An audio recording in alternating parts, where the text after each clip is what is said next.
All right, let's dive right into this explainer. Today, we're unpacking hemophilia, a genetic trap that honestly trips up even seasoned medical professionals. We're going to cut right through the common misconceptions to reveal the exact mechanics of this blood disorder so you can understand it with absolute clarity. But before we get into the weeds, I've got a slightly sneaky diagnostic question for you. Think about this. Does the bleeding time increase, decrease, or stay normal in severe hemophilia? Go ahead and lock in your answer, because getting this wrong is a massive conceptual trap that causes roughly 66% of medical students to fail, and far more importantly, it leads to misdiagnosing critical patients in the real world. Here's our roadmap for today. We'll start by decoding the blood disorder, look at the X-linked genetic trap, bust a massive diagnostic illusion, compare superficial versus deep tissue bleeding, dig into treatment protocols and pitfalls, and wrap up with everyday management and care. Let's get into it. Section 1. Decoding the blood disorder. Let's quickly set the stage here. So, fundamentally, hemophilia stems from a lack of specific clotting factors in the blood, right? But here's the kicker. Roughly 85% of all cases are specifically hemophilia A. So if you're looking at a medical scenario that just says hemophilia without specifying the type, you can almost always assume they're talking about hemophilia A, just because it is overwhelmingly the most common presentation. It's kind of like a giant puzzle where the specific missing piece changes the whole name of the condition. Missing factor 8, that's hemophilia A. Missing factor 9, you've got hemophilia B, which you might also know as Christmas disease. Factor 11 gives us hemophilia C, and factor 12 is hemophilia D. The end result is always a failure to clot properly, but that exact missing factor completely dictates the type. Moving right along to Section 2, the X-linked genetic trap. Now, the genetics of this condition behave a lot like a rigged game. Because it's an X-linked or sex-linked disorder, the genetic mutation rides exclusively on the X chromosome, and here is where the gender trap snaps shut. Females have 2 X chromosomes, so if one has the hemophilia gene, the healthy one just acts like a shield. She has the gene, but not the disease, making her an asymptomatic carrier. But guys, males only have 1 X and 1 Y. If a male inherits that one affected X chromosome, he has absolutely no backup shield. He takes the full brunt of the disease and becomes a patient. Let's actually test that logic with a classic real-world scenario. Imagine a carrier mother and a perfectly normal father have a son. What is the exact probability that this specific son will be hemophilic? Do the genetic math in your head for a second. Got it? The answer is exactly 50%. And here's why. Because the child is a son, he absolutely has to get his Y chromosome from his dad. Therefore, he must get his X chromosome from his mom. And since the mother is a carrier, she's got 1 healthy X and 1 affected X. It's a literal coin flip. The son has exactly a 1 in 2 chance of inheriting the affected one. All right, Section 3, the diagnostic illusion. This is absolutely my favorite part.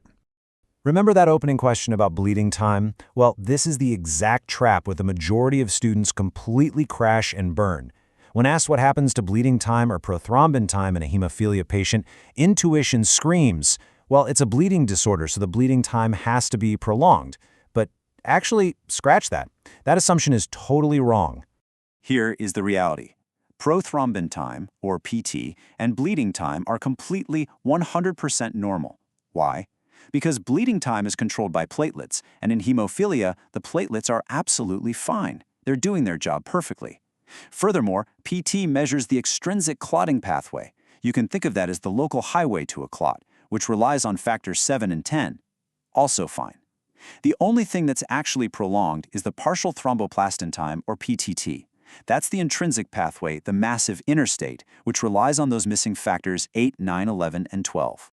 Which brings us to Section 4, superficial versus deep tissue bleeding. So we know the platelets are working perfectly. How does this actually look in a patient's body when a bleed happens? Well, with a standard platelet disorder, you get superficial bleeding. You know, those tiny red dots on the skin called petechia, or just really annoying nosebleeds. But hemophilia is a clotting factor disorder. Your platelets still plug the initial hole, so ironically, a minor paper cut isn't a huge deal. The real danger here is deep tissue bleeding. The classic severe symptom is hemarthrosis. That's incredibly painful, destructive bleeding directly inside the joint cavities from something as minor as bumping your knee. Let's pivot to the clinical side in Section 5, treatment protocols and pitfalls. How do we manage these deep tissue bleeds? Well, there's a massive complication that can hide inside the cure itself. It's called inhibitor development, and it is terrifying. Imagine you're giving a patient replacement factor VIII to save their life, and suddenly it just stops working. They haven't caught a new disease. Their own immune system has flagged this infused factor VIII as a foreign invader. The body creates antibodies, these inhibitors, that attack and neutralize the very cure you're trying to provide. It's a huge hurdle in long-term care. Because of risks like that, or even infections, we don't usually jump right to replacement therapy for mild hemophilia A. Instead, we use a medication called desmopressin. It's pretty clever. It chemically stimulates the patient's own body to release its hidden, endogenous reserves of factor VIII and von Willebrand factor. This naturally boosts their clotting ability by 3 to 5 times, stopping a minor bleed without a single external transfusion. But when things get truly severe, like if a patient's fibrinogen drops below 100, we have to bring out the heavy artillery, cryoprecipitate. This stuff is densely packed. It's got the highest concentration of fibrinogen, plus factor VIII, factor 13, and von Willebrand factor, deliberately leaving out the vitamin K-dependent factors. It's highly targeted for sure, but strictly reserved for emergencies because of the risks of donor-transmitted infections. Finally, Section 6, Everyday Management and Care. How do we keep these patients safe in the real world while still letting them live fulfilling lives? It comes down to a few essential rules. First, absolutely no aspirin. It inhibits platelets, and remember, those platelets are the patient's absolute best defense from bleeding out. We also completely avoid intramuscular injections to prevent massive muscle hematomas, so we're doing sub-Q only. For active bleeds, we use the Rice method, firm pressure in ice for 5 to 10 minutes. And here's a crucial one. We don't lock these patients in a bubble. Obviously, contact sports are a hard no, but swimming is highly encouraged to keep their joints and muscles strong. Because at the end of the day, you can't cure an X chromosome mutation with an IV drip. Prophylactic therapy, giving those regular doses of clotting factors, is not a cure. The ultimate goal in lifelong management is strictly about the aggressive prevention of spontaneous bleeding.